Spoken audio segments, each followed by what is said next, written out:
diagnosticado. En realidad, el que debería ver la hipertensión es cualquier médico en general. Tanto, por ejemplo, un geriatra, un médico ginecólogo.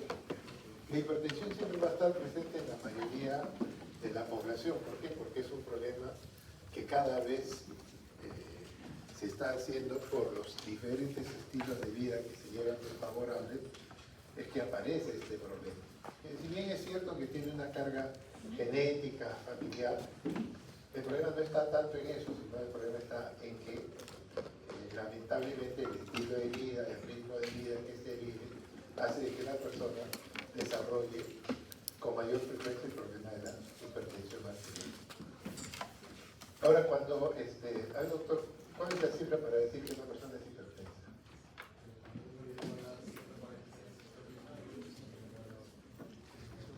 ¿Cuánto?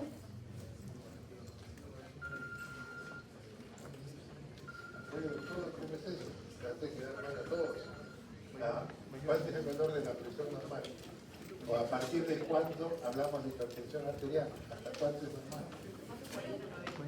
Eso no se debe olvidar, pues 140/90, ese es el valor que está estandarizado en todas las guías. A nivel mundial es 140/90. En el 2018, en Estados Unidos, basado en un estudio que se llama el estudio Spring, un estudio mal hecho que se hizo en una cuestión familiar, no familiar, perdón, sino sin control ni de médicos ni de personal asistencial, sino que la persona se tomaba la presión arterial con estos equipos que hay, los digitales, y ese estudio, lamentablemente que no tuvo controles, propició que en noviembre del 2018 Estados Unidos puso la cifra de 13,8. Bajó todo, de 14,9 lo bajó a 13,8. Dijeron que esa era la cifra que debía ser considerada. Al poco tiempo los europeos que sacaban la guía dijeron no, para nosotros sigue siendo 14,9 y nadie hizo caso de los Estados Unidos. Y los mismos Estados Unidos fueron quitándole la importancia de las instituciones a este valor del 13,8. Porque quizás por ahí lo puedan encontrar de que en algún momento quisieron poner 13,8. No, la cifra hasta ahora internacional en todas las guías es 140,90. Esos dos números tienen que tenerlo presente. Si yo tengo, por ejemplo, 13, ¿no? 130 con 100, ¿soy hipertenso o no? 130 con 100.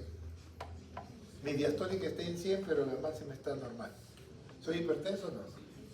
Claro, es cualquiera de las dos cifras, no tienen que ser las dos.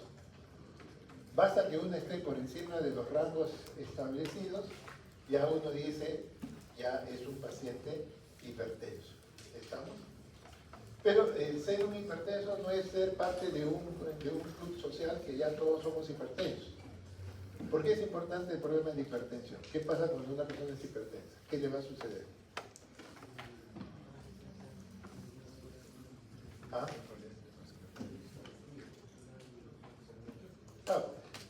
¿Por qué esta cifra tiene un valor? Porque a partir de ese valor, la persona tiene un riesgo de morirse de un problema cardiovascular o de desarrollar una complejidad que viene a ser el stroke, el accidente cerebrovascular, el derrame cerebral.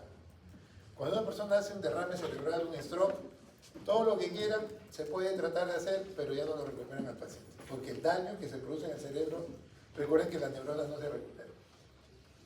Entonces, por eso es que la cifra de 14,9 o 140,90 no sale de una cuestión que se les ocurrió, sino que han ido evaluando a partir de qué cifra ya esto puede generar un riesgo para que la persona o se muera de un problema cardiovascular o que finalmente se quede inválido, limitado en su actividad física. Por eso es importante tener en cuenta el 140,90. ¿Estamos? ¿Y por qué lamentablemente, a pesar de lo que todos conocemos de que la presión debe estar por debajo de 140,90,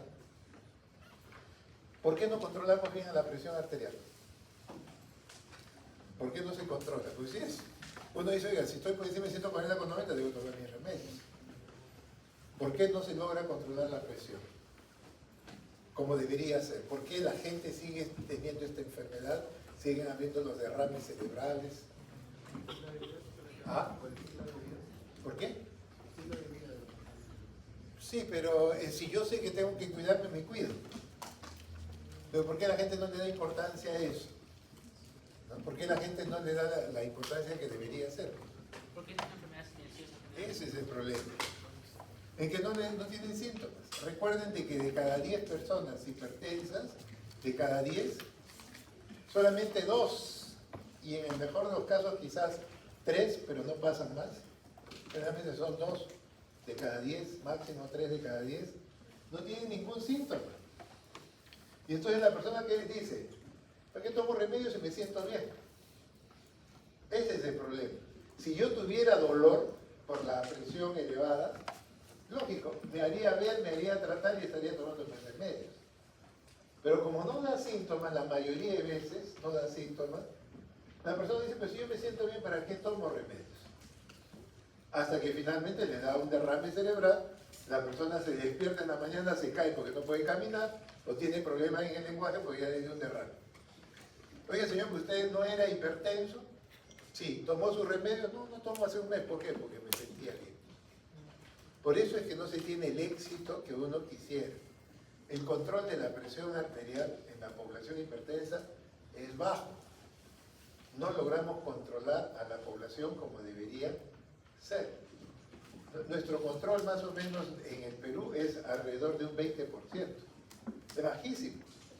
Pero todos los países más o menos andan en esa historia, sobre todo los latinos, pues no tenemos muchos recursos y la educación del público es baja. Por eso es el problema, de que este problema de hipertensión arterial no da generalmente síntomas, ¿no? Y si yo quiero saber cómo está mi presión, ¿qué debo hacer? No guiarme del dolor de cabeza, de mareos, de zumbido de oídos, no. La única forma es tomarse la presión arterial. ¿Estamos? Primero ustedes vamos a ver ahora la fisiopatología. Y lo primero que debemos entender es que aquella persona que es hipertensa, diagnosticada lógicamente en forma adecuada, va a ser hipertensa toda su vida. ¿Estamos? Toda su vida va a ser hipertensa. El que está bien diagnosticado va a ser toda la vida hipertensa. ¿Estamos? Pero tiene que ser bien diagnosticado. ¿Quién diagnostica la hipertensión arterial? ¿El de la farmacia? No, el de la farmacia no. El de la farmacia, ¿qué puede hacernos a nosotros en relación a la presión? Registrarnos la presión. Y lo único que nos puede decir es si está la presión dentro del rango normal o no, pero no puede diagnosticar si realmente esa presión es de un sujeto hipertenso o no, porque no tiene las capacidades para poder decir que es un paciente hipertenso. Si bien nosotros tenemos que basarnos en ciertos parámetros, también yo tengo que saber cómo tomar la presión. ¿En qué brazo se debe tomar la presión? ¿Ah?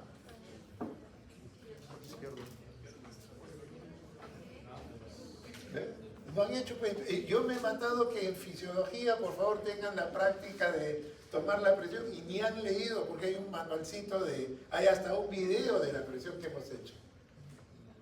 La primera vez que uno registra la presión hay que hacerlo en ambos brazos y se tomará en cuenta el brazo donde la presión es mayor y lo ponen en su historia clínica y dicen ya, a este sujeto le vamos a tomar la presión en este brazo para que no lo tengan que hacer a cada rato, porque por eso lo hacen una sola vez. ¿Estamos? Entonces, cuando ustedes van a establecer en qué brazo es, no es ni el derecho, ni el izquierdo o el dominante, no. La presión tiende a variar de un brazo a otro, sí, por una serie de mecanismos del desarrollo del brazo y una serie de cosas. Por eso es que se dice, la primera vez que se toma la presión arterial, se toma en ambos brazos y registran en qué brazo lo van a seguir. Esa es la forma como uno debe tomar la presión arterial. Pero si la persona viene y me dice, doctor, yo acabo de tomar café, ¿me tomas la presión o no? ¿Ah? Ya, ¿y cuánto tiempo esperas? Una media hora, Una hora. Eso es lo que se te ocurre. ¿Ah? 3 horas. ¿Ustedes han leído o se les está ocurriendo? Ahorita se me ocurre como 4 horas, pues. Pero eso está en la guía, pues. En la guía está. Tiene que pasar media hora si la persona, por ejemplo, ha fumado, ha tomado café. Si ustedes le quieren tomar la presión arterial a una persona que acaba de dejar de fumar, el valor le va a salir alterado. No sé si será correcto o no, pero le va a salir alterado. Yo ya sé que ese valor no tiene realmente importancia, porque lo estoy tomando de una manera inadecuada. Entonces, por eso es que el de la farmacia o cualquier persona nos puede tomar la presión arterial, sí, pero no sabe interpretarlo, pues. En cambio, yo como médico veo, oiga, ha fumado, ha tomado café, ha hecho el descanso de 2 a máximo hasta 5 minutos para tomarle la presión. Eso no lo hace, lógicamente, una persona pues, que no es médico, por eso el médico tiene que saber interpretar, pero para eso tiene que saber también registrar bien la presión arterial. ¿Estamos? ¿Los tensiómetros digitales sirven o no? Sí, pero no es una medición exacta. No es una medición exacta, entonces ¿para qué usas el digital? Es una variación. ¿Y cuándo usarías? ¿El de mercurio? No, yo sé. ¿Hay que usar el de mercurio? El mercurio está prohibido. Ya no se puede usar el mercurio, ya no existe. Si alguien todavía tiene su tensiómetro de mercurio, vaya a esconderlo porque eso lo pueden denunciar. El mercurio es tóxico. Entonces, ¿cómo le toman la presión? Con el electrónico. Pero si todos tienen tensiómetro, ¿no? Ya, pues, ¿cuál han encontrado? ¿Cuál han comprado? En realidad los digitales no es que no sirvan, sirve. ¿Quién ha dicho que no sirve? No, es que los médicos no lo usan. Lógico, si yo voy a usar un aparato de pilas y voy a tomar 30 veces la presión, en 2 o 3 días tengo que estar compre pilas. Pues. En cambio, para eso pues uso los aneroides. Pero no es porque el digital no sirva, el digital sirve. Si no sirviera, si el equipo, por ejemplo, está con las baterías bajas, lo primero que le pone al equipo es batería baja. O sea, son equipos que sí sirven. Y hay determinadas marcas, yo no puedo hacer propaganda de eso, pero hay determinadas marcas que son aprobadas por el American Heart. Y ellos ponen, aprobado por el American Heart, qué sé yo, le ponen. ¿Por qué? Porque el digital sirve, por si acaso sirve. Ahora, ¿cuál es mejor? ¿El de muñeca o el de ponerse en el brazo? ¿Y por qué no el de la muñeca? ¿Ah?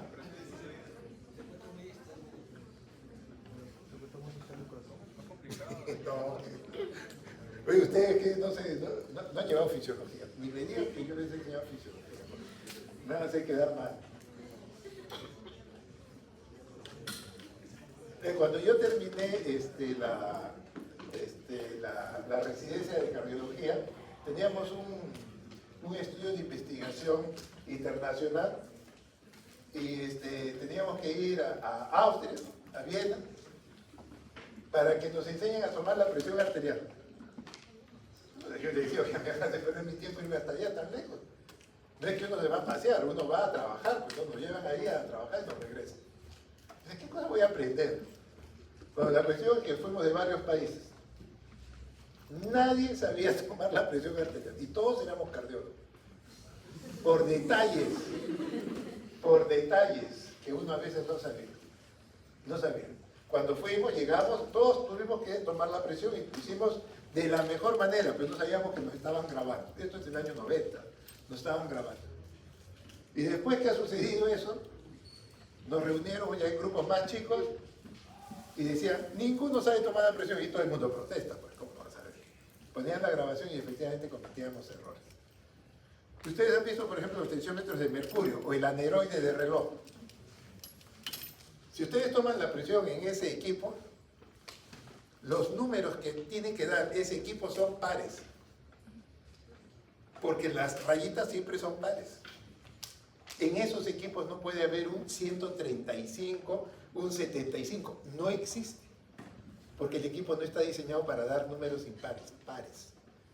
El único que puede dar números impares son los digitales. Porque los digitales dan pues números 73, 75. El equipo está preparado, pero el otro no. Y eso dice la guía. El problema es que nadie se percata de eso. La mayoría de los médicos aprenden a tomar la presión o creen que saben tomar la presión arterial porque ven a otro hacerlo. Pero ni siquiera lo han leído. Hay un manual, yo les he pasado ahí un video de lo que hemos hecho para los estudios. Hemos tenido el video todo, ni siquiera lo han aprovechado. El problema está en que si hacen una mala evaluación de la presión, a una persona que es normotensa la van a convertir en hipertensa. Y después van a decir, oiga, ya usted se curó de la presión. Y no es así, pues. Han hecho un mal diagnóstico. Y por eso les digo, la única persona que puede hacer diagnóstico de la presión es el médico, porque el médico está preparado para eso. Cualquiera nos puede tomar la presión, sí, lo que está haciendo es registrar la presión. Pero no me puede decir, usted ya es hipertenso, porque así no funciona esto, no tiene que tener seguridad y se supone que para eso el médico se ha preparado. Y por eso yo le doy una práctica todavía para que tomen la presión arterial. Todo un tiempo se ha perdido en enseñarlo. Entonces después le van a preguntar, ustedes no van a saber, ¿en qué brazo le toman? ¿Derecho, izquierdo? No puede ser. En la primera vez hay que tomar en ambos lados. Eso es lo que está establecido. ¿Todos los tensiómetros sirven? Sí.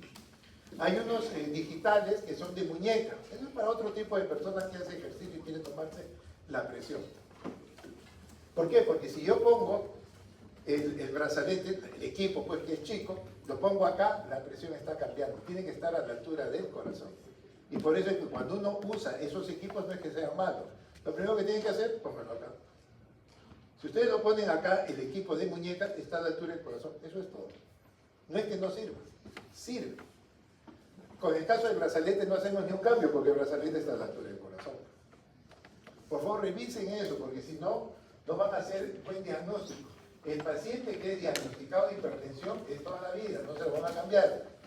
Ya se queda como tal. Y el problema de la presión se inicia en las arterias, pues se llama hipertensión arterial. Pero la hipertensión no necesariamente se va a quedar en las arterias. Puede afectar a los órganos blancos, cerebro, corazón, riñón, endotelio. ¿Estamos? Entonces, pero inicialmente es un problema estrictamente que se inicia en los vasos y que está en relación a unos parámetros que han sido demostrados y que dicen, a partir de este valor, esta persona puede hacer un stroke, esta persona puede tener un infarto, basado en estudios epidemiológicos grandes. No es que a mí se me ocurrió, eso está basado en estudios importantes. Por eso ese estudio que les digo, el Spring, dijeron, este estudio no ha sido bueno porque el paciente se tomaba la presión en su casa y ponía cualquier valor. Claro, fue un estudio diseñado de esa manera y se dieron cuenta que no era la mejor forma de hacer un estudio clínico, ¿no? Pero eso es lo que nosotros tenemos que tener en cuenta. Y esta es la clasificación que usamos y que se usa internacionalmente por todos lados. Siempre recuerden sus cifras, 140,90. A partir de ahí hablamos de hipertensión. A partir de ahí hablamos de hipertensión. A veces uno utiliza los términos de hipertensión leve, hipertensión moderada, hipertensión severa. Es una cuestión que uno a veces usa. Les aconsejo que nunca pongan esos nombres.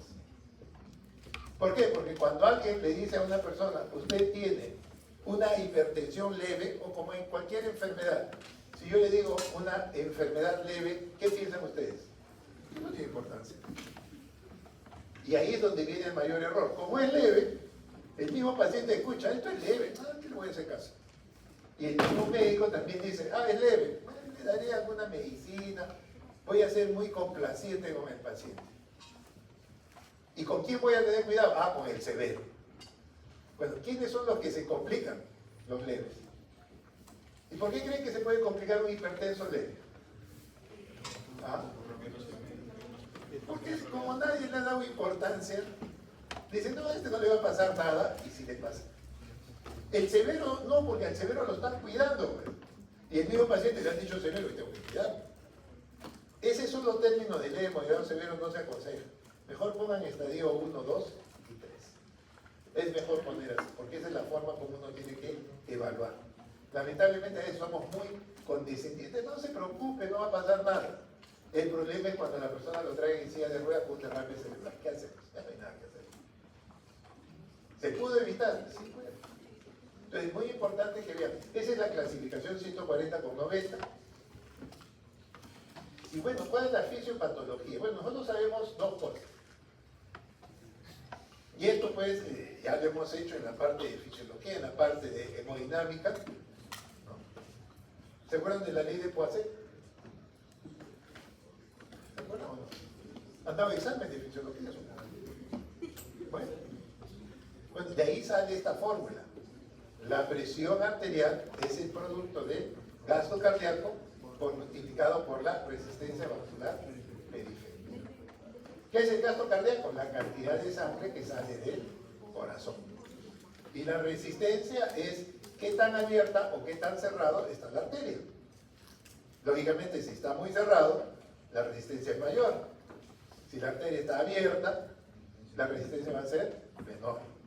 Y entre otras cosas, que el vaso esté abierto o cerrado, ¿de quién depende? A ver, doctora, ¿de qué depende? ¿Qué dice, doctora? ¿De qué depende? ¿De que el vaso está más abierto o más cerrado? No han venido a la clase. ¿Ah? Al endotelio, pues no han estado más de una hora hablando de endotelio, nada. Por acá salió hoy. ¿Qué les he dicho de endotelio? El endotelio, ¿qué es lo que hace? Produce una sustancia que se llama óxido nítrico. ¿Cuál es su función? Abrir los vasos. Y cuando no hay óxido nítrico y predomina la endotelina, los vasos se cierran. Entonces, ¿eso determina variaciones en la presión? Sí. Eso determina efectos sobre la presión arterial porque está haciendo variar la resistencia vascular periférica. Entonces, vean ustedes, este cuadrito es muy sencillo, pero siquiera pues tienen que conocerlo, ¿no? ¿Cómo es que la persona puede hacer hipertensión arterial? ¿Cuántas posibilidades podrían haber allí para que la persona se vuelva hipertenso? ¿Ah? ¿Cuántas opciones serían? Dos, ¿no? Una primera opción para poder ser hipertenso es que el gasto cardíaco suba. Esa es la primera opción. La segunda, ¿cuál sería? Que la resistencia aumente. ¿Y habría otra? ¿Cómo que no? Falta de... La dos tan elevada, pues no se pase, pues ya. Pueden deducir eso, ¿no? ¿O está difícil? Claro, pues. O sube uno, o sube el otro, y la otra posibilidad es que los dos suban.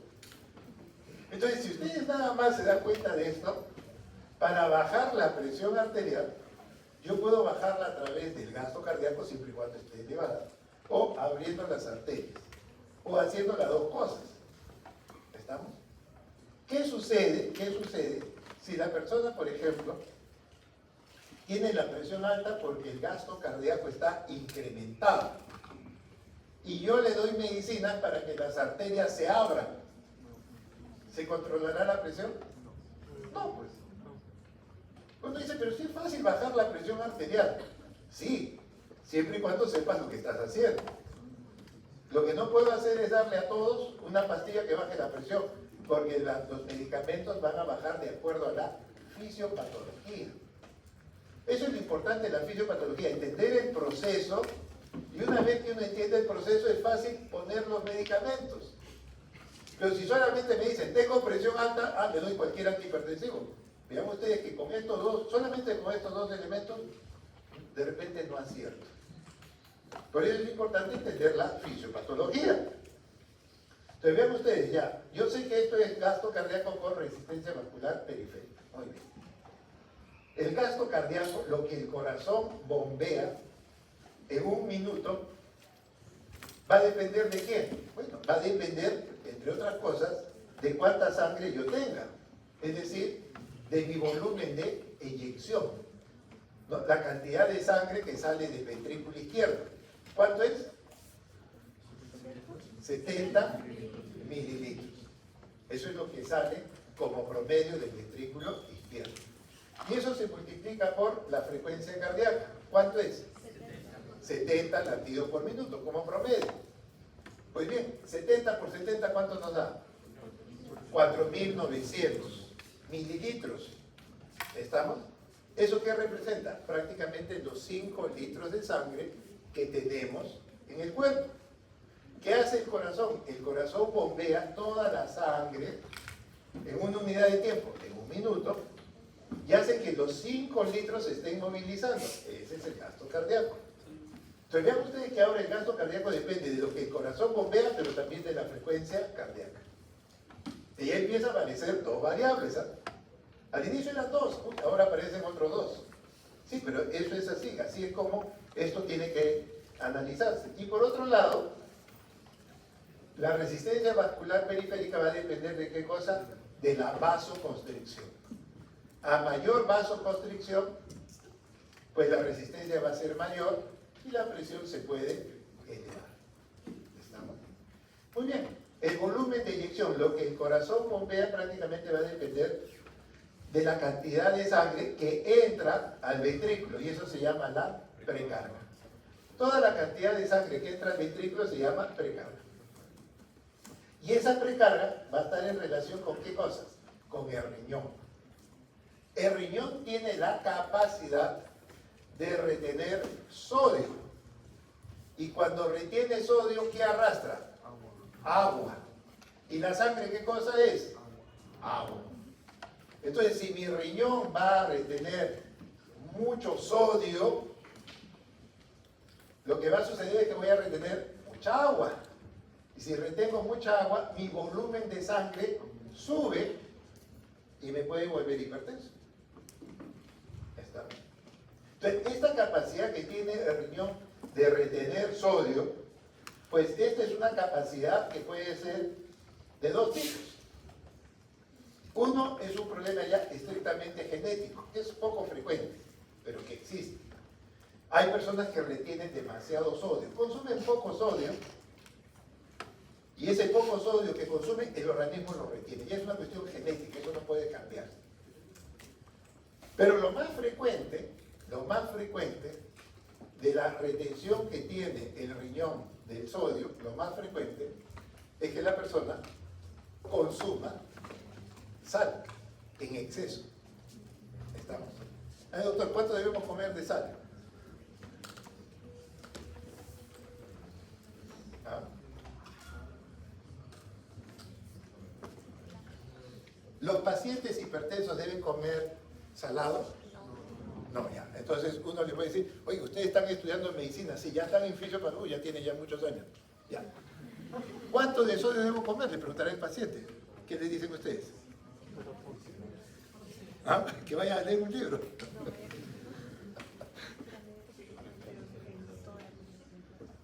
Una persona debe consumir como promedio no más de 5 gramos de sal. Ni lo apunte. Porque ¿cuántos de ustedes pesan la sal? Nadie.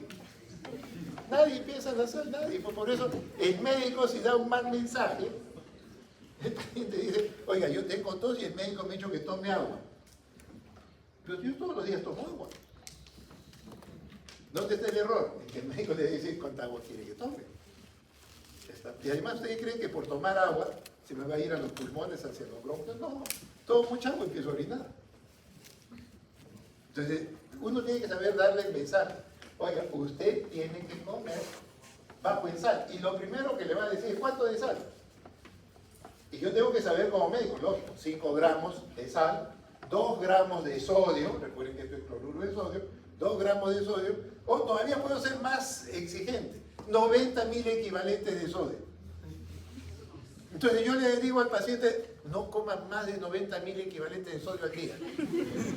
Me mirará el estoy y le digo, doctor, ¿eso qué cosa es? Por eso es que también fallamos como médicos. ¿Por qué? Porque no entramos al lenguaje. Lamentablemente nuestro lenguaje a veces es muy técnico y no nos entiende. Nosotros tenemos que llegar a explicar al paciente. No tenemos a veces tiempo, pero por eso es que lamentablemente a veces el paciente no sigue el tratamiento porque no nos ha entendido. Y más aún, si le damos una receta, mira la receta y no lo puede ni leer. Incluso hasta el médico que le escribe a veces ni sabe lo que ha escrito, porque lo lee y dice que haber escrito acá, pues ya el tanteo lo sabe. Tenemos una mala letra, eso nos acusa, pero bueno. Entonces debemos tratar de ver, ¿el sodio hace daño? Sí. ¿Cuánto de sodio? Bueno, mi consejo, es lo que yo uso con los pacientes. Lo primero que les digo es cocinen bajo en sal, no sin sal. No sin sal. ¿Por qué? Porque en realidad, como les digo, nadie va a pesar la sal, nadie lo va a pesar. Ahora hay mucha sal de maras, es sal de potasio. Lo que hace daño es el sodio, no el potasio. Entonces uno dice, ya consuma eso porque es más sano que una sal que tenga mucho sodio. Entonces, consuma bajo de sal. No le digan sin sal, porque eso no funciona. El organismo empieza a retener sodio por otro lado. ¿Debe comer bajo en sal? Sí. Pero ojo, no le cocinen al hipertenso bajo de sal. ¿Sino a quién? ¿Ah? A toda la familia, porque todos se van a volver hipertensos. ¿Eh? Todos se van a volver hipertensos. Hay personas que yo he visto a veces, incluso médicos, que agarran el salero y sin probar la comida ya están echando. Y eso es lo primero que hacen los niños. Los niños miran que los padres están echando sal y como son muy pequeños piensan que eso es lo normal y empiezan a consumir más sal y el sabor de ellos empieza a cambiar y empiezan a gustarle el exceso de sal. Por eso no es bueno porque esta situación sí puede generar en los hijos que ellos se vuelvan gente que consume mucha sal y finalmente van a terminar siendo hipertensos. Entonces, muy importante lo del sodio, la sal. Y lamentablemente, esto es un problema que existe y que es bastante difícil de poder controlar. ¿Por qué? Porque uno de los, digamos, negocios importantes es precisamente pues, la comida. En un restaurante, el dueño del restaurante gana más por la comida. ¿Dónde está su negocio? ¿En la comida? En la bebida. Ellos saben perfectamente que si bien van a ganar en la comida, ganan, pues no ganan mucho, ganan, lógicamente. Pero ¿dónde está su ganancia? En la bebida. ¿Cuánto cuesta una limonada? No, le va a costar tanto hacer una limonada. ¿Cuánto nos cuesta una limonada? Será un sol. Pero ¿cuánto vale en cualquier restaurante? 12 soles, 14 soles, 16 soles. Ahí está su margen de ganancia. Pero ¿y cómo hago que la gente tome líquidos? ¿Cómo hago que la... No, pues... No, igual la comida le pongo más sal. Por eso dicen, la comida peruana es muy rica, está bien condimentada, ¿de verdad? ¿De verdad? Pues es así, pues lo condimentan tan bien que es lo primero que nos da es sed. Y ese es el negocio pues es una cuestión que sigue en nuestro negocio. En otros sitios les obligan y le dicen, oiga, ponga usted cómo está la comida preparada. Ya en las cartas de los restaurantes dicen, ojo, esto está con mucho azúcar, esto está con mucha sal. Ya se lo advierten porque las leyes están viendo de que esto pues, es una cuestión complicada. Cada vez hay más hipertensos en el mundo. Entonces vean ustedes que el sodio generalmente se consume en forma oculta en determinados productos. Los productos enlatados, ¿cómo los voy a mantener? ¿Cómo los conservo? Poniéndole sal. Entonces los embutidos, todos los productos que son de ese tipo tienen mucha sal. En otros sitios prohíben que pongan un exceso. Entonces por eso es que uno tiene que ver, ojo, no es que uno no pueda comer, pero tiene que aprender y saber pues, qué cosa es lo que está consumiendo. Entonces uno de los problemas más serios es que lamentablemente hay mucho sodio oculto, y no nos damos cuenta y por eso es que es fácil que me vuelva hipertenso comiendo salado. Y si yo a los niños les enseño a comer salado, porque yo me echo pues, 1 kilo de sal, los niños van a aprender a comer así y piensan que ese es el sabor de la comida. Entonces mucho cuidado, ¿podemos generar este problema? Sí. El otro problema que existe por el cual nosotros podemos desarrollar hipertensión arterial está en relación a la actividad adrenérgica. ¿Qué significa eso de la actividad adrenérgica, de la actividad simpática? ¿Cómo está su actividad adrenérgica ustedes ahorita? Están relajados, o sea, ustedes no tienen nada que hacer. Cuando van a dar su examen, ¿cómo estarán? Estarán incrementados. ¿Cómo voy a copiar? ¿Cómo voy a mirar aquí? Están preocupados de cómo copiarse. Están estresados. Bueno, eso es lo que hace de que nos podamos volver hipertensos. Pero, si bien la vida nos da estrés, lamentablemente cuando uno ya empieza a trabajar, bueno, antes era así, Los niños no podían tener estrés. ¿Qué van a tener los niños estrés? Los niños están para jugar, no están para hacer problemas ya cuando ya uno ya está teniendo sus responsabilidades. Pero ahora los niños tienen estrés. ¿Cómo? ¿Ah? ¿Qué es lo primero que tienen los niños ahí? Los juegos. Quiero ganarle a una computadora y podré. Por eso que los pobres por eso dicen, oye, pero ¿por qué hay tanta enfermedad cardíaca? Por eso, pues. Los niños están estresados ya desde pequeños. Y hay otros que, bueno, pues agarran y se suben a la montaña rusa a tirarse, a gritar, todo. Eso liberan estrés, pues. Hay gente que le gusta el estrés, la adrenalina. ¿Y eso qué le va a generar? Hipertensión arterial. Mientras están jóvenes, el organismo aguanta, pero ya llega un momento en que empieza ya a pasarle la factura. Oiga, pero ¿por qué será hipertenso? Por su vida estresada. Eso es un factor que nosotros los médicos no podemos controlar, porque yo le puedo decir al paciente, señor, relájese, esté tranquilo. Me dirá, doctor, ¿y usted puede? No, yo tampoco puedo. Entonces, pues, ¿cómo yo voy a educar a un paciente si yo mismo vivimos en un mundo estresante? Pero estas son las situaciones por las cuales nosotros nos volvemos hipertensos. Y el tercer mecanismo está dado por el llamado sistema renina-angiotensina, incluso le agregan aldosterona. Esos son los tres mecanismos que van a regular nuestra presión. Si eso está funcionando bien, no vamos a tener problema. El problema es que no funciona bien por culpa nuestra. Esa es la situación, ¿no? Muy bien, entonces vean ustedes que nosotros tenemos que tener en cuenta que, por ejemplo, el riñón nos puede volver hipertensos, sí. ¿De qué manera? Reteniendo sodio. Y entonces está claramente establecido la relación entre el consumo de sal y la presión arterial. Cuanto más sal se consuma, la persona se va a volver hipertensa en algún momento.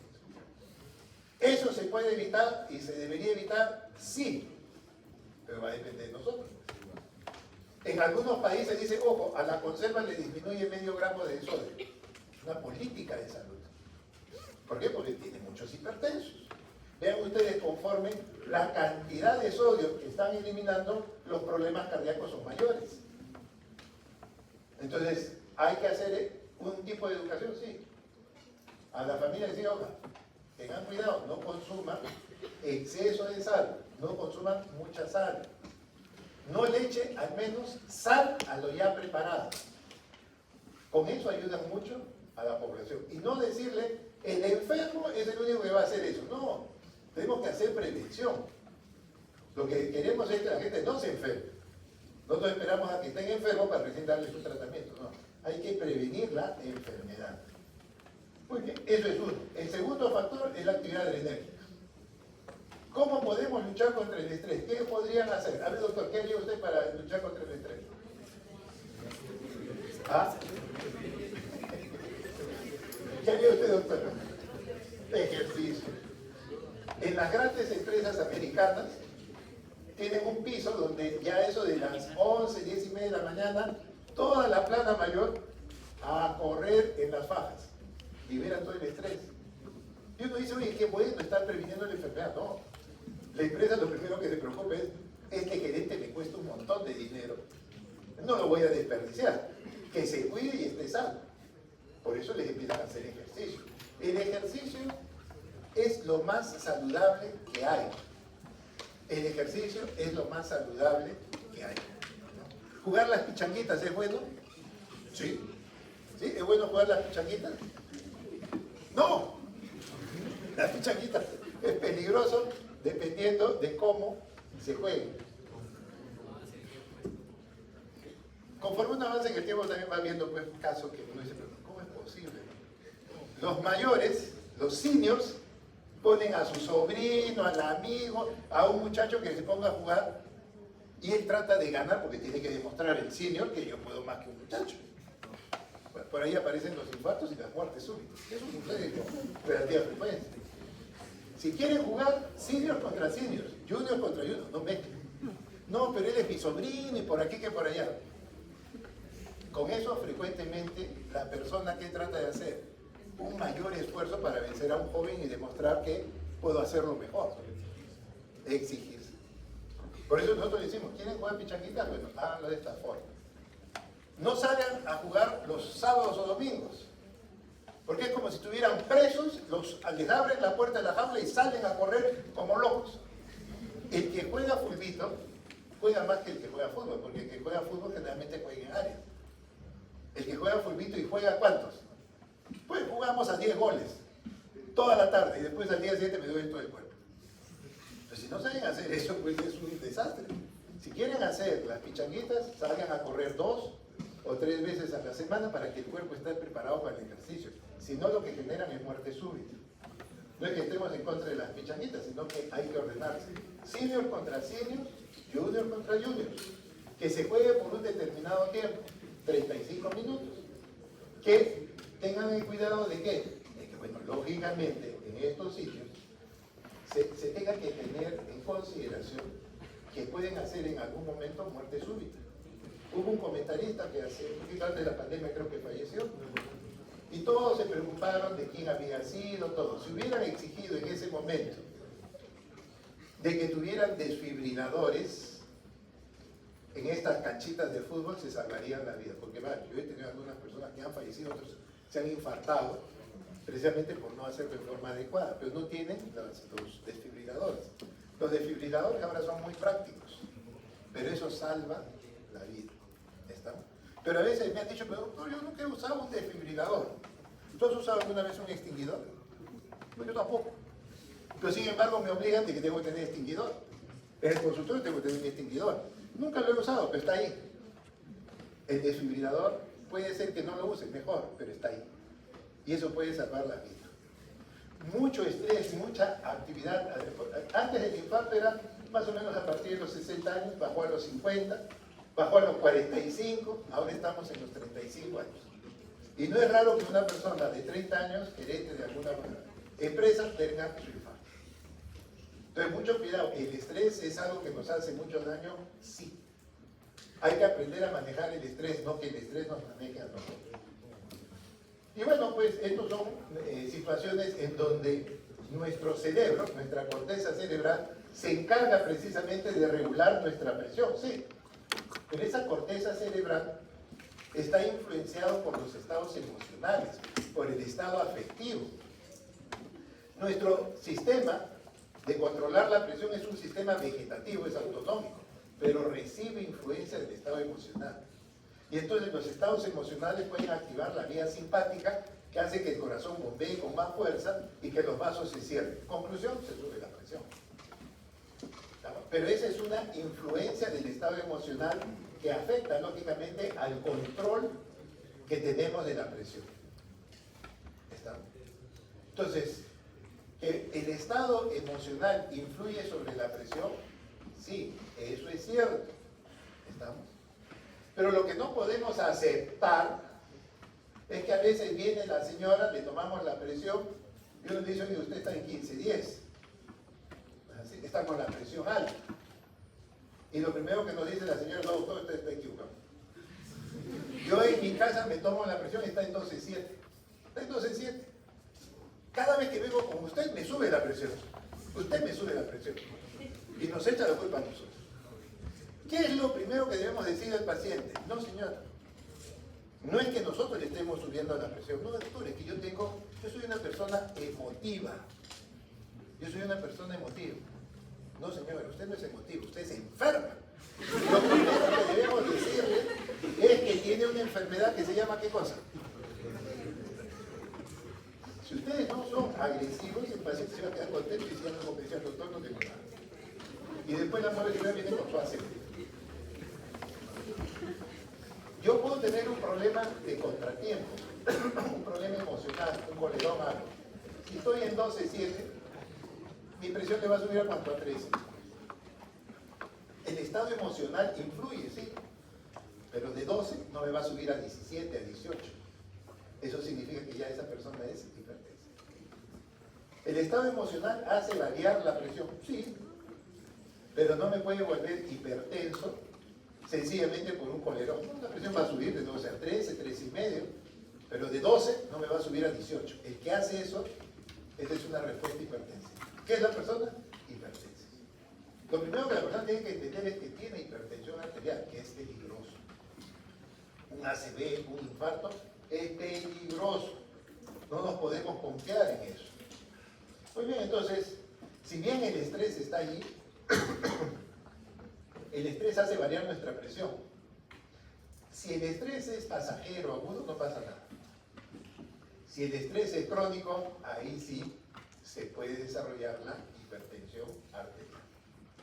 Y es que la noradrenalina va a actuar sobre estos receptores que llaman los receptores alfa y beta. ¿Dónde están los receptores alfa? Los receptores alfa de la noradrenalina están en los vasos sanguíneos. Y entonces cada vez que liberamos noradrenalina por el estrés, por el ejercicio, por la preocupación, etcétera, etcétera, cada vez que nuestro sistema simpático se activa, la noradrenalina actúa sobre estos receptores alfa y los vasos se cierran. Y si los vasos se cierran, ¿qué pasa con la presión? Sube. Pero el mecanismo fisiopatológico es la vasoconstricción. Pero ahí no queda el asunto también. Ahí no es solamente un fenómeno de vasoconstricción. Vean ustedes que la noradrenalina, el sistema adrenérgico, si bien cierra los vasos por el efecto alfa 1, también tiene un efecto sobre los receptores beta 1. Esos receptores beta 1 están en el corazón. Y entonces cuando voy liberando yo mucha adrenalina, no solamente los vasos se cierran, sino que por el efecto de los receptores beta 1, el corazón empieza a trabajar con mayor fuerza y bombea más sangre. Y lo bombea más rápido, aumentando la frecuencia cardíaca, aumentando la fuerza inotrópica. Entonces vean ustedes cómo el sistema adrenérgico sube la presión por ¿cuántos mecanismos? Aumentando el gasto cardíaco y aumentando la resistencia vascular periférica. Entonces, si yo tengo a una persona que tiene este problema de hipertensión arterial y este es su fisiopatología, yo debo buscar medicamentos que actúen ahí. No sobre el sodio, sino que actúen a ese nivel. Pero ¿qué pasa si le doy una medicina a esta persona que es muy estresada, muy ansiosa, que vive pues constantemente con demasiado estrés, y le doy una medicina precisamente para ese problema, que le controle la presión, y resulta que la presión no baja, la presión sigue alta? ¿Qué podría haberle estado pasando a esta persona? Aparte de ser estresado. Señor, ¿come sal? Sí, doctor, a mí me gusta la sal por todos lados. Entonces ustedes saben, este fulano tiene 2 mecanismos. Entonces ya no le puedo dar un medicamento, tendría que darle 2. Por eso es el manejo de la presión elevada. Hay que entender la fisiopatología para saber cómo manejar al paciente. La pastilla puede bajar la presión, pero los mecanismos son distintos. Entonces, mucho cuidado, el sistema adrenérgico hace eso, y no solamente eso, también tenemos estos receptores beta 1 en el riñón y que va a producir renina. Y entrar a renina es entrar al otro sistema. Miren cómo el sistema adrenérgico está relacionado al sistema renina-angiotensina. Está relacionado al sistema renina-angiotensina. Pues bien, este sistema renina-angiotensina, inicialmente, la renina es producido por el riñón y pues sencillamente actúa la renina sobre una proteína llamada angiotensinógeno que se sintetiza en el hígado y lo transforma a angiotensina 1. La angiotensina 1 no funciona mayormente, no tiene mayor efecto, pero por efecto de esta enzima que se llama la ECA, la enzima convertidora de angiotensina, pasa de 1 a 2. Y esa angiotensina 2 es la que va a generar toda una serie de efectos sobre la presión arterial. Hace de que el corazón trabaje con más fuerza, hace que los vasos se cierren. La angiotensina 2 va a tener un efecto sobre la retención de sodio y agua por parte del riñón. Entonces vamos a tener estos mecanismos que se empiezan a generar y van a producir una serie de cambios sobre la suprarrenal para secretar aldosterona. Por eso se habla del sistema renina, angiotensina, incluso aldosterona. Y esos mecanismos van a hacer que nuestra presión arterial se eleve. Entonces, este sistema renina-angiotensina, como les digo, va a actuar sobre los vasos sanguíneos, cerrándolos. Va a actuar sobre la suprarrenal, secretando aldosterona. La aldosterona retiene sodio y agua. Sobre el mismo riñón, disminuyendo la natriuresis, es decir, retengo sodio y agua. Actúa sobre mi sistema simpático. Recuerden que él lo activaba la renina, sí, pero la dispersa también. Los dos se ayudan mutuamente. Y después tiene un efecto sobre el corazón. Entonces, este sistema renina-angiotensina se conoce, se estudió bastante, y ya podemos saber más o menos cómo es que está funcionando. ¿Y cuáles son los mecanismos fisiopatológicos? Bueno, los mecanismos fisiopatológicos los vamos a tener que, si yo genero vasoconstricción, la resistencia vascular sistémica se eleva. O sea, el mecanismo es que el vaso se va cerrando. Si el riñón retiene más sodio y agua, ¿qué va a generar? ¿Va a aumentar qué cosa? El gasto cardíaco, el volumen sanguíneo va a empezar a incrementar porque estoy reteniendo sodio y agua. Entonces vean ustedes que lo que estoy generando es un aumento de la volemia, del volumen sanguíneo. Eso determina que el gasto cardíaco también se incremente y por ese lado también me va a subir la presión. Si yo secreto aldosterona, la aldosterona retiene también sodio y agua y aumenta la volemia. Si a nivel cerebral hace que yo tenga más sed, pues sencillamente lo que voy a tener es que igual, al tener mucha sed, voy a aumentar mi volemia. Entonces hay que ir viendo los procesos fisiopatológicos. En relación a la actividad adrenérgica, eso cierra los vasos, aumenta la resistencia vascular periférica y a nivel del corazón aumentamos la fuerza inotrópica, la contractilidad y la frecuencia cardíaca. Entonces vean ustedes cómo es que este sistema renina-angiotensina, cómo esta angiotensina 2 producida por la conversión de la angiotensina 1 a 2 gracias a la ECA, a la enzima convertidora, es que vamos a tener todos estos efectos. Entonces vean ustedes, ya estamos viendo estos mecanismos fisiopatológicos que existen, que van a regular nuestra presión, sí, pero precisamente cuando ellos se alteran y dañan, finalmente nos llevan a la hipertensión. Y de acuerdo al mecanismo fisiopatológico es que tengo que buscar el fármaco más adecuado. Entonces, cuando hablamos de un paciente hipertenso, no estamos hablando solamente que la persona necesariamente tiene un solo mecanismo. No, solamente su mecanismo está dado por el sodio. O puede ser que el mecanismo sea solamente la actividad adrenérgica, o que sea el sistema renina-angiotensina. Como se muestra ahí, cada uno de ellos están influenciando, por ejemplo en este caso, el color amarillo está presente, es lo más importante, el sistema renina-angiotensina, pero sin embargo hay actividad adrenérgica, puede haber actividad del sodio, entonces se mezclan, pues ahí es de lo que viene, pues esto es ir mezclando, se van combinando los factores para poder establecer finalmente la hipertensión arterial. Entonces lo importante es conocer los mecanismos fisiopatológicos que generan la hipertensión para poder más adelante decirle, ah no, esta persona come mucha sal, le voy a dar un diurético. No, esta persona tiene mucha angiotensina 2, le voy a inhibir la ECA. No, esta persona tiene mucha actividad adrenérgica, voy a disminuirle la actividad adrenérgica. Pero también la persona puede tener 2 o 3 mecanismos juntos. Entonces es lo que el médico tiene que armar un diagnóstico. Finalmente todos sabemos que la presión sube, sí, pero ¿cuál es el mecanismo? Entonces hay que ir entendiendo cómo de lo normal pasamos a lo anormal.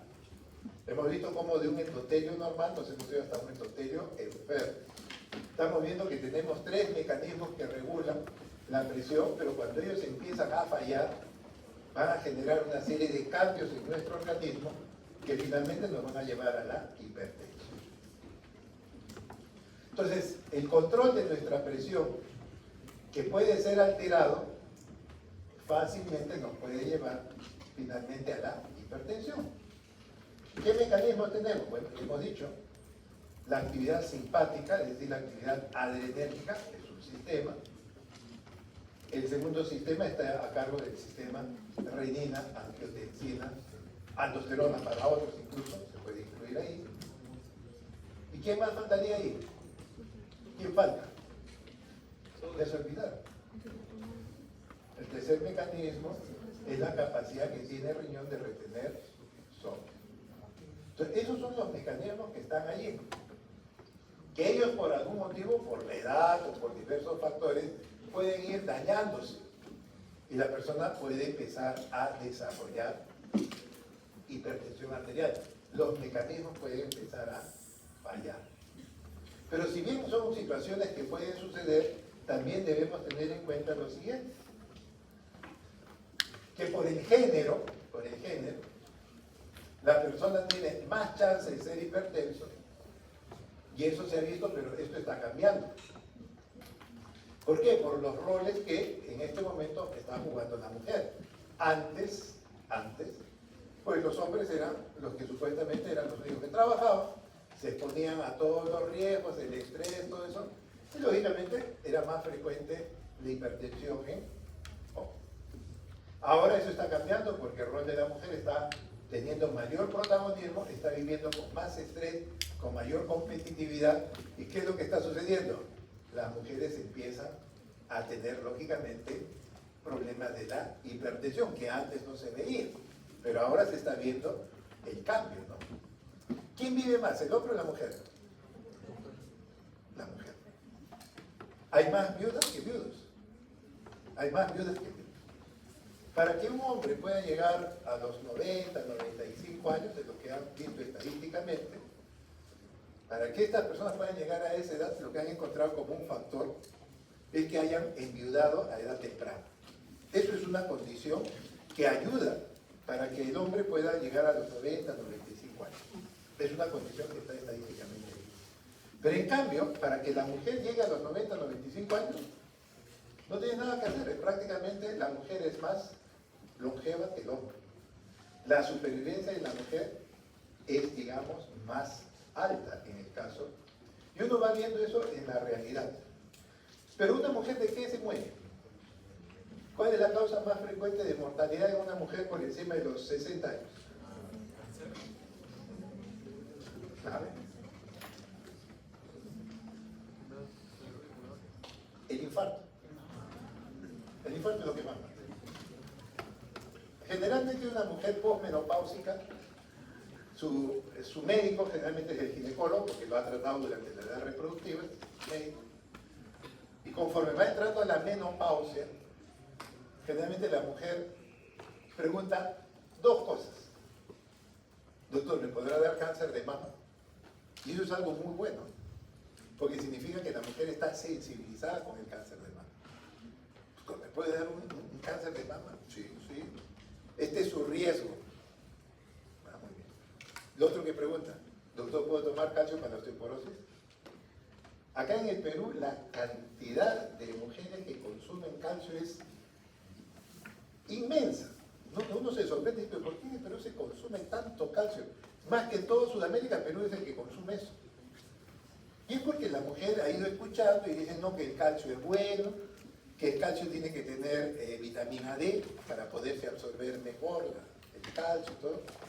Pero a nosotros nos falta vitamina D. ¿No? En Estados Unidos sí, la vitamina D siempre está en el suelo porque casi no están expuestos al sol. Nosotros en cambio no somos.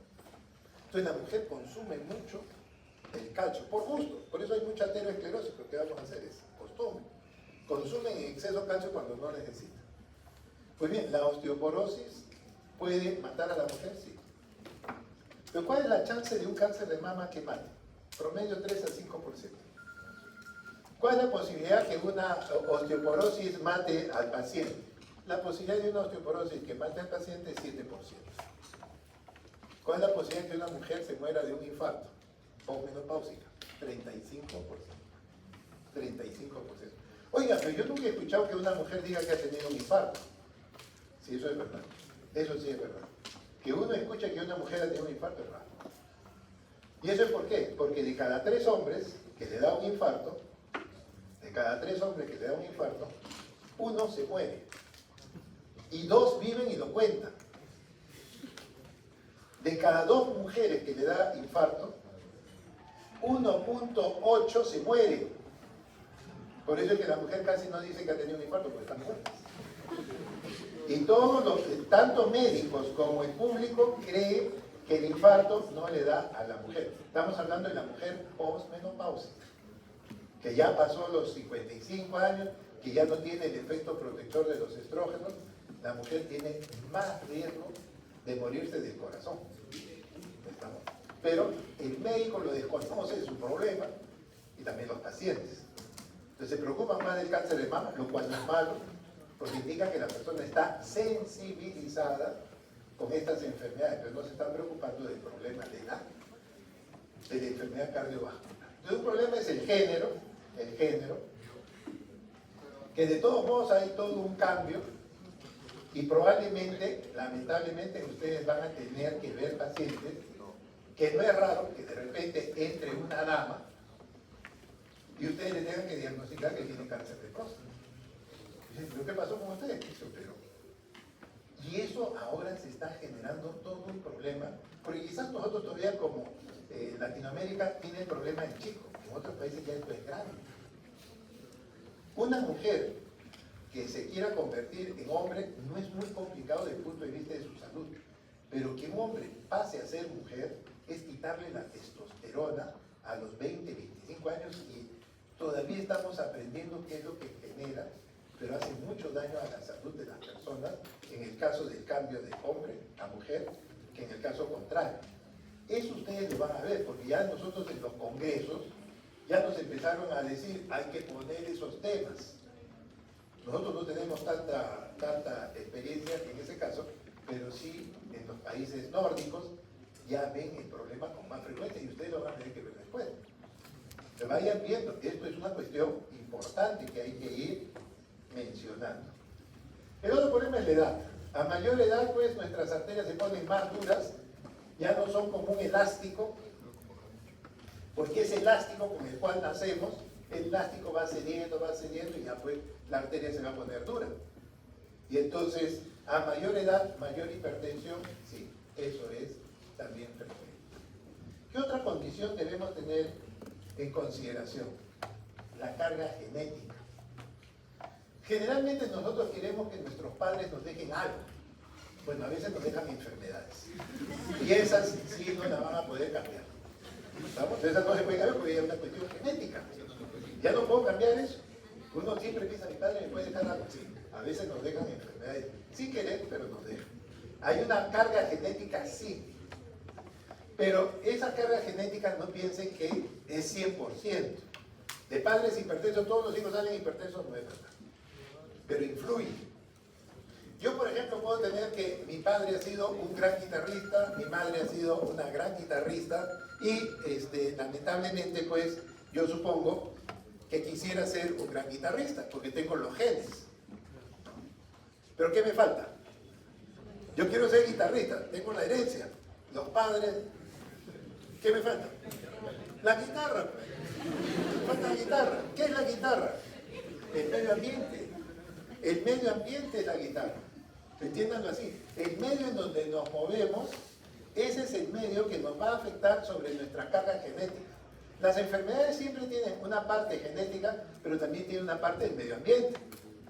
Yo tengo tendencia a ser una persona que retiene sodio. ¿Estamos? Y si como muy salado, pues de las dos cosas. Entonces hay una carga genética que de todos modos no es que sea despreciable, pero no significa que de padres hipertensos todos salen hipertensos. Falta el medio ambiente, falta la guitarra. Si ustedes se cuidan y no llegan a desarrollar ciertas cosas, pues lógicamente pueden estar protegidos y puede ser que no hagan enfermedad. O sea, acuérdense eso. Yo puedo tener carga genética, pero me falta el medio. ¿Y cuál es el medio ambiente? Inhóspito. Es inhóspito, lamentablemente. ¿Dónde celebran el cumpleaños los niños? ¿En sus casas? No. Se van a comer comida chatarra, desde chiquitos. Entonces ya desde ahí empieza el problema. Oigan, tengo que jugar con la computadora, estrés. Comen comida salada. Entonces después no hacen ejercicio, oigan, Antes uno podía salir a jugar pelota, ahora ya no se puede, nos secuestran en la calle los niños. Entonces el niño está metido y sentado en el bendito, con la bendita computadora. Ese es el estilo de vida que lamentablemente estamos teniendo y por eso es que la enfermedad cardiovascular abunda.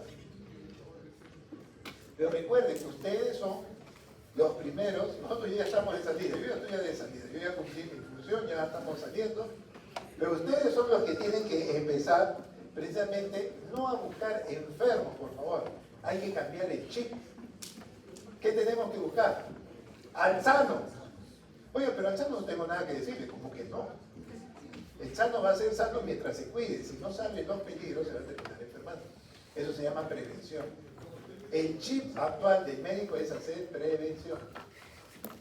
Nosotros no, nosotros ya estamos acostumbrados a curar enfermos, entiendan, ustedes tienen que cambiar, tienen que hacer prevención. Es más importante prevenir la enfermedad y se puede hacer. Pero lamentablemente nuestro medio ambiente no nos ayuda. Ustedes ahorita están tranquilos porque todavía están jóvenes, pero no saben lo que es la competencia. Ustedes se copian, se plagian, le pasan los datos, no hay problema. Pero después cuando quieran entrar a la residencia o al internado y su amigo quien ustedes le sopló tiene 0.02 puntos más que ustedes y él entra y ustedes no se van a dar cuenta qué tan importante era soplar. Muy tarde, no se puede hacer nada.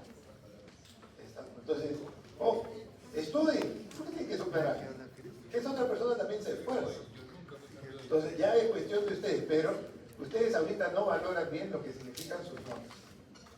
Mañana más tarde tienen que hacer una maestría, tienen que ganar una beca, ahí viene la competencia. ¿No? Y ahí los decimales van. Entonces, por favor, vean ustedes. Tengan cuidado, tanto soplar van a terminar después con todo ese estrés diciendo, no pude entrar. Y bueno, y lo otro es pues la comida, que es la comida más barata, pues, ¿no? Las comidas hipercalóricas, comida chatarra, que bueno, lamentablemente el estilo de vida nos permite eso, pues, que tenemos que consumirlas. Antiguamente se tenía que preparar el desayuno, almorzar, y la cena era otra comida, no el almuerzo. Así era antes, se tenía que cocinar 3 veces al día. Ahora el mundo moderno se cocina una sola vez para toda la semana, porque no nos da tiempo de cocinar. ¿Y dónde cocinamos? En el microondas. El microondas es para calentar comida, no es para cocinar. Y lo otro, el microondas está preparado para calentar comida de microondas, no cualquier comida. ¿Cuánto nos estará haciendo daño? No lo sé. Pero lamentablemente el ritmo de vida que se vive en el extranjero, uno tiene que preparar toda la semana, de lunes hasta el sábado en la noche, lo que voy a comer ahí en tuppers. No tengo tiempo de preparar nada más. Lamentablemente es el tipo de trajín que se vive. Entonces eso es lo que finalmente nosotros vamos a tener. Por eso es que tenemos tanto problema, entre otras cosas, de la hipertensión arterial. Entonces, para que se desarrolle la hipertensión arterial, yo tengo unos factores de riesgo, ¿no? Yo tengo determinados estilos de vida. Entonces, si yo, por ejemplo, tengo colesterol alto, soy obeso, con sensibilidad al sodio incrementado, tengo la carga genética, todo eso, finalmente, si es que no sé manejar esos factores de riesgo, pues fácilmente lo que vamos a hacer es agregarle nuestro medio ambiente desfavorable y prácticamente empezamos a volvernos hipertensos. Al principio ustedes van a encontrar que la presión sube y después puede estar normal por momentos. Quizás ese es el mejor. Bueno, el mejor momento es prevenir la enfermedad. Pero si ya no se pudo prevenir y empiezan a tener estas presiones, es un buen momento antes de que esta persona pase a su siguiente momento, que es el paciente siempre va a estar con la presión alta. Haga lo que haga, siempre va a estar alta hasta que no se le dé su tratamiento. Entonces, esa es la evolución, esa es la historia natural del paciente hipertenso. Pero recuerden que esa hipertensión está ¿en dónde? En las arterias. En las arterias. Pues bien, esas arterias tienen que irrigar el cerebro, el corazón, el riñón, y entonces lo que puede hacer es empezar a dañar lo que se llama los órganos blancos. Una presión muy alta puede dañar al cerebro, sí.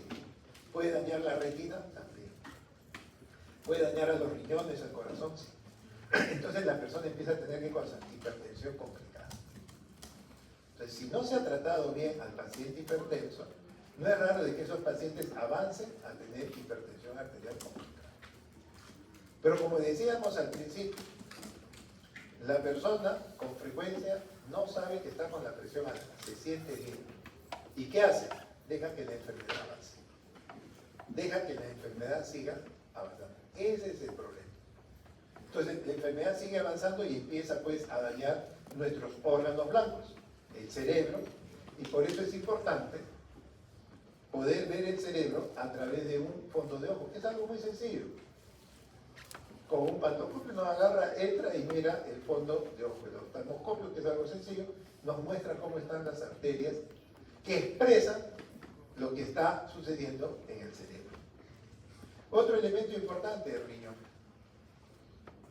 Yo no voy a esperar que el riñón es un órgano que se encarga de lavar la sangre. Lo que hace es como una lavadora, tiene que limpiar todas las sustancias tóxicas y se elimina a través de la orina. Pero ese riñón es como una coladera. Bueno, si entra la sangre con mucha presión, esa coladera se empieza a romper, pues, se empieza a dañar. Y una vez que se daña, ya no hay manera de repararlo. Entonces, mucho cuidado, hay que proteger el riñón de las sustancias tóxicas. ¿Estamos? Y dentro de nuestros alimentos, ¿cuál es el alimento que tiene más sustancias tóxicas? ¿Ah? Las carnes rojas. Las carnes rojas tienen muchas toxinas, sustancias irritantes, tóxicas, que van a hacer que ese riñón lave, pero lave haciendo un gran esfuerzo y el corazón o el riñón se empieza a dañar. Por eso en las personas que sufren de riñón, ¿qué le decimos? Ya no deben comer carnes rojas. Pero lo otro que puedo hacer es decirle, oiga, antes que usted tenga la enfermedad de riñón, consuma carne roja si quiere una vez por semana o cada 15 días. Aunque bueno, actualmente es tan cara que ya no se consume mucho, pero de todos modos, tiene que tener en cuenta que las carnes rojas hacen más daño. No se debe consumir en exceso carnes rojas. ¿Se puede comer carne de chancho? ¿Sí? El chicharrón, con su grasa ahí, el cuero. La carne más sana es la de cerdo, porque la carne de cerdo no tiene colesterol en el interior de la carne. Todo el colesterol está afuera. Todo está afuera, toda la grasa está afuera. Pero la persona dice, no, pero ahí está lo más rico, pues señor. Enferma, ¿qué voy a hacer? ¿Está? La carne de cerdo, la carne magra del cerdo es la más sana.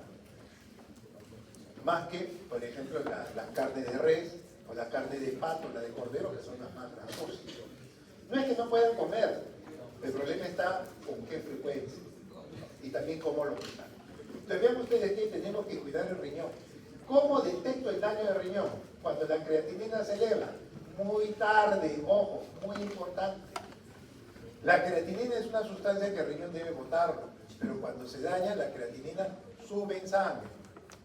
Bueno, cuando eso ya sucede, muy tarde, uno tiene que buscar qué cosa, la microalbuminuria.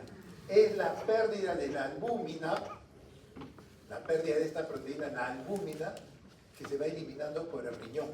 Cuando uno detecte eso, puede prevenir que el riñón se termine de dañar. El elemento más importante no es la creatinina. Generalmente uno pide creatinina y cuando ya está alto uno dice, ah, su riñón está dañado. Claro, ya está dañado. Pero lo puede detectar a tiempo. ¿Dosando qué cosa? Microalbuminuria.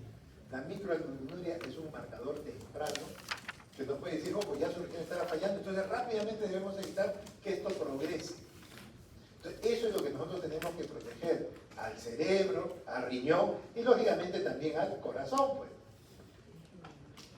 Porque el corazón es un motor que tiene que bombear sangre, pero cuando la sangre tiene que salir contra arterias cerradas, el corazón, que es un músculo, tiene que hacer un mayor esfuerzo.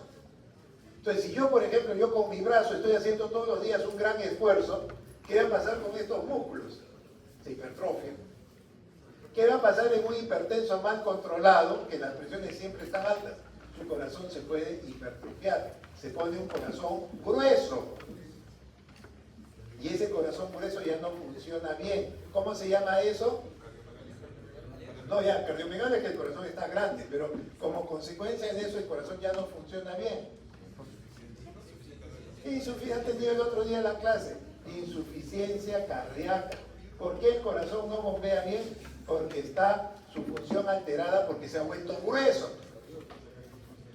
Un corazón grueso, hipertrófico, puede infartarse, sí puede llegar a tener un problema isquémico de mala circulación, porque ahora el corazón es más grueso y mis arterias no han crecido, hay zonas que no le llega mucha sangre y finalmente se vuelve un sujeto con un infarto y va a terminar con una insuficiencia cardíaca. Esa es la historia natural de un paciente hipertenso. ¿Dónde debemos actuar? Lo más importante es prevención. Y después, cuanto más antes. Ese es el objetivo que debemos tratar de hacer. Pero para poder darle el tratamiento, ya vean ustedes cuáles son los mecanismos que generan la hipertensión arterial. Y dependiendo de esos mecanismos, yo voy a escoger la droga más adecuada para ese tipo de paciente. ¿Vamos? Entonces vean ustedes, los órganos blancos que se dañan, el riñón, el corazón, ¿sí?, el cerebro, son los que finalmente pueden complicar la evolución de estos pacientes y hacen que su enfermedad, que podía durar muchos años, dure poco. La hipertensión cada vez es más frecuente. En el Perú, más o menos, 1 de cada 4 peruanos mayor de 18 años es hipertenso. 1 de cada 4. La mitad de los hipertensos, que son más o menos 5 millones en el país, solo la mitad saben que son hipertensos. Solo la mitad. ¿Por qué? Porque nunca se han tomado la presión arterial. ¿Cuántos de ustedes se han tomado la presión? ¿Cómo que no? Sí se han tomado la presión. ¿Se han tomado la presión cuando han ingresado o no? No, no les han tomado la presión. Bueno, cuando han hecho la práctica de fisiología tampoco. ¿A quién le han tomado? Al profesor. ¿Ah? Tómense la presión. Cada vez la presión es en gente más joven. ¿Ah? Cada vez es más frecuente en gente más joven. Por todos los cambios de estilo de vida que se ven. Pues. Tómense la presión. 1 de cada 4 en el Perú son hipertensos. ¿Ah? ¿Y qué va a suceder con la presión alta en nuestras arterias? Miren, en la parte superior, esa es una arteria normal. Es una arteriola normal. Pero comparen con esta. Como hay tanta presión, la arteria se empieza poco a poco a remodelar. Las arterias se empiezan a endurecer. Igual que el corazón, se empieza a endurecer. Pero primero son las arterias y tardíamente es el corazón. Entonces, ojo, el corazón se puede engrosar, pero inicialmente este proceso empieza a este nivel. Vean cómo las arterias, en la parte baja es una arteria normal y arriba miren lo grueso que es la arteria. Producto de la hipertensión. Todos los días la presión alta, esto no es un efecto de un día, esto es un efecto crónico. Lamentablemente esto es crónico y pues lógicamente el paciente va a tener una serie de cambios que van a suceder. Y el corazón no está exento de eso. El corazón, que es músculo, se puede hipertrofiar, se puede engrosar, sí. Hay un poquito de fibras de colágeno, pero en realidad el corazón es eminentemente muscular. Pero cuando este corazón se empieza a engrosar, lo hace a expensas del colágeno. Lo hace a expensas, el colágeno es lo que empieza a meterse en medio del corazón y lo vuelve un corazón duro. Eso se llama ya la hipertrofia que va a suceder en estos pacientes. Lo que es un corazón normal, a la izquierda todo normal, vean ustedes, todo esto que ven en esta tinción, todo esto es colágeno. Y acá no había nada. Este es un corazón normal, pero producto de la presión, al esfuerzo que está haciendo, el colágeno tipo 1, el tipo 3, empieza a predominar y el corazón se va a volver duro. Se vuelve un corazón duro. Y si es duro, no se llena bien y no bombea bien. Entonces eso es un tipo de alteración en la función cardíaca, eso se llama disfunción. ¿De qué tipo? Disfunción en el llenado. Se llena mal porque el ventrículo está duro, no se deja de llenar con facilidad. Eso será una disfunción ¿de qué tipo? Diastólico. El corazón se llena en diástole. será una disfunción diastólica y como se llena mal, tiene que bombear, pero también va a bombear mal. ¿Qué dice la ley de Frank Starling? Me lleno bien, bombeo bien. Me llenan más, bombeo más. Me llenan menos, bombeo menos. Ahora que el ventrículo se va volviendo duro, hipertrófico, se va a llenar con un menor volumen. Consecuencia, si se llena con menos volumen, con la ley de Frank Starling va a bombear menos. El corazón empieza a fallar, ya no cumple su función de bomba. ¿Cómo se llama eso? Insuficiencia cardíaca. ¿De qué tipo? Es una insuficiencia cardíaca en el llenado. Diastólico. Diastólico. Y eso es lo que va a suceder en estos pacientes. Entonces, el corazón se engruesa por diversos motivos, pero lo más importante, cuando la persona tiene el corazón grueso, tiene alta mortalidad. La persona puede hacer muerte súbita.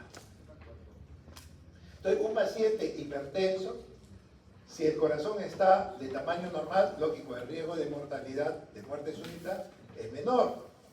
Pero si yo tengo un hipertenso mal controlado, que la presión constantemente está alta y el corazón se empieza a engrosar, la mortalidad, la muerte súbita, se empieza a hacer más frecuente y más chance de hacer muerte. Entonces, tener un corazón grueso es peligroso. ¿Vamos? Una persona, entre comillas, saludable, ¿puede tener el corazón grueso? ¿Ah? Nadie ha corrido el maratón, por lo visto. Los deportistas habrán tenido las olimpiadas, han visto maratón.